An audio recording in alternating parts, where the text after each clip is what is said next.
Magandang araw at magandang gabi na rin kasi gabi na tayo. Meron na naman tayong parcel. Bubuksan na naman natin.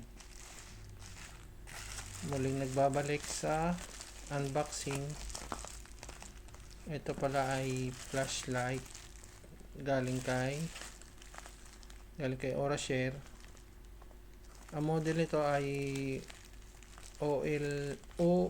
OL14 flashlight. Tapos nabili natin to nung in-order natin nung linggo.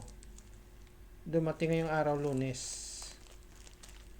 Maganda, mabilis lang, isang araw lang. Kasi yung presyo pala nito ay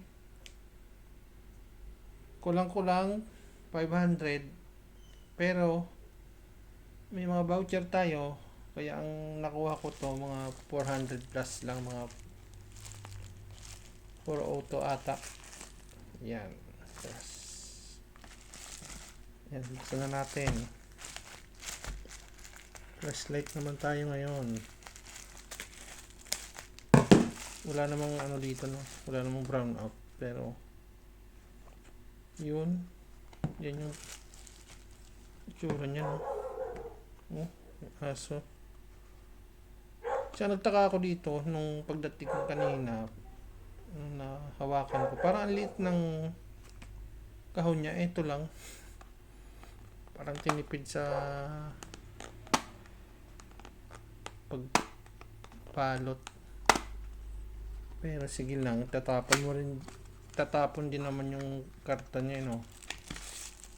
Pop. Op. Ayun, bumugad ang flashlight agad.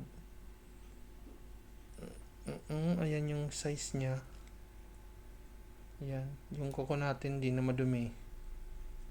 Tapos syempre yung USB-C na charging cable. At syempre yung owner's manual. Yan. Ayan. K48. Yun, basic lang yung balot niya, no? Product name. Battery life depends on the usage environment. Yan. Tabi na natin to. Tapos as basic, ganyan lang din. Tapos itong manual, syempre babasahin na lang yan pagka nagka-problema na, di ba? Yan. At eto na nga, mainit na ngayon, summer na, tapos gabi ngayon, no? Wala nang basa-basa ng manual, diretso na ano, instinct na lang. Buksan natin to. Siguro ito yung charging port, USB-C. So ito, magnetic. Wala nang basa-basa ng manual. Ayun, ayan, o, magnetic nga. Yan, dumidikit sa gunting. Nadikit. Tapos ito, hindi natin alam kung ano to. So yung pinakailaw, tapos switch. Tapos may mga mode siguro to, no? Kaya ano natin, subukan natin. Ayun, may charge siya.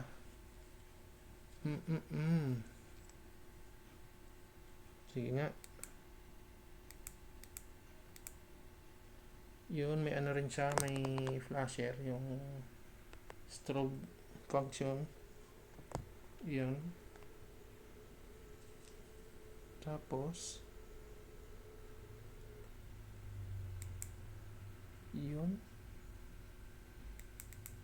yun, maggagawa tayo sa labas, no? Pwede din siyang ilaw, no? I-ano ko muna, no? Basahin ko muna yung manual, no? Tsaka ko i-demo sa inyo. Sige.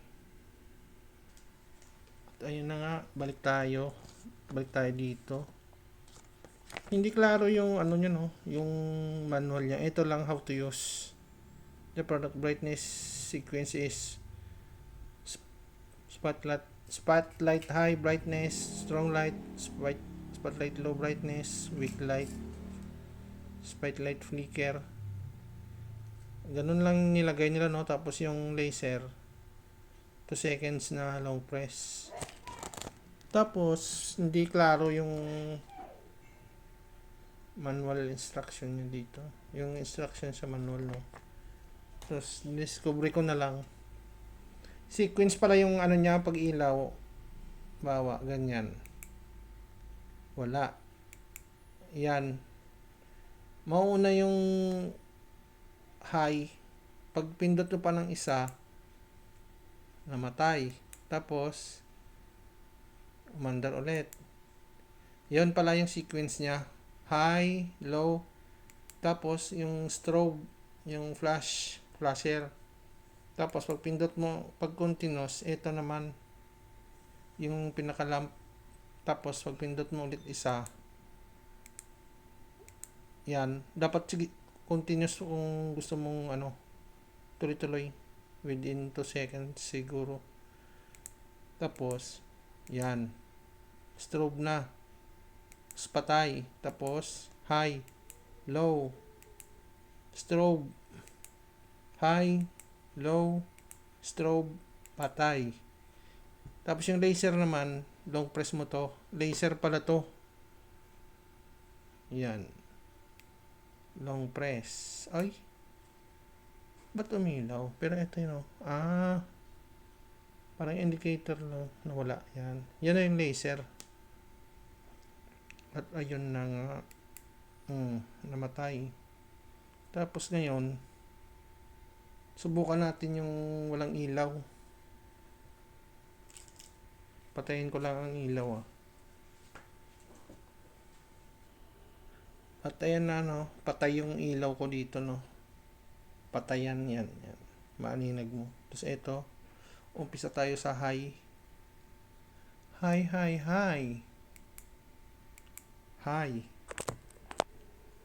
Low. Tapos strobe. Tapos yung lamp na high. Yan. Tapos pindot ulit. Mahirap. Yan yung low. Yan. Ano siya, dim lang, no? Tapos isa pa. Ay, dapat kasi tuloy-tuloy. Yan muna, high. High. Fly high like a butterfly. High, low, strobe, high na lamp. Yan, pag hindi kasi tuloy-tuloy, parang mag-uumpisa siya ulit. Manutin natin yung yan yung low, diba? Yan yung low, no? Pwede na kasi yan, wala na talagang ilaw. High, strobe, ay low pala yun. Tapos sequence siya, babalik siya pag pinindot mo. Wala siyang mode na diretsong mamili ka. Kaya ang gagawin mo, pindot ka lang ng pindot. Low, high, low, strobe. Tapos high na lamp. Tapos low, tapos strobe.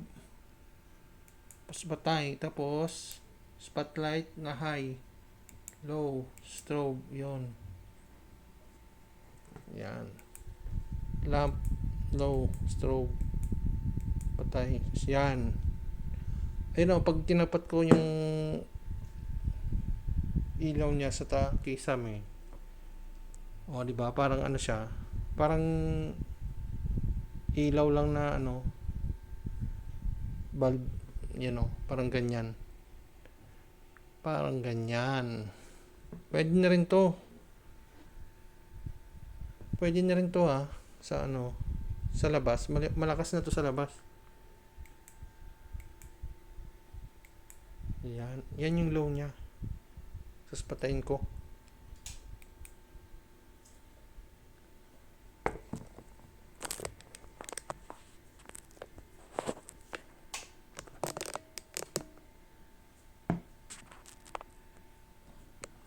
Ayun.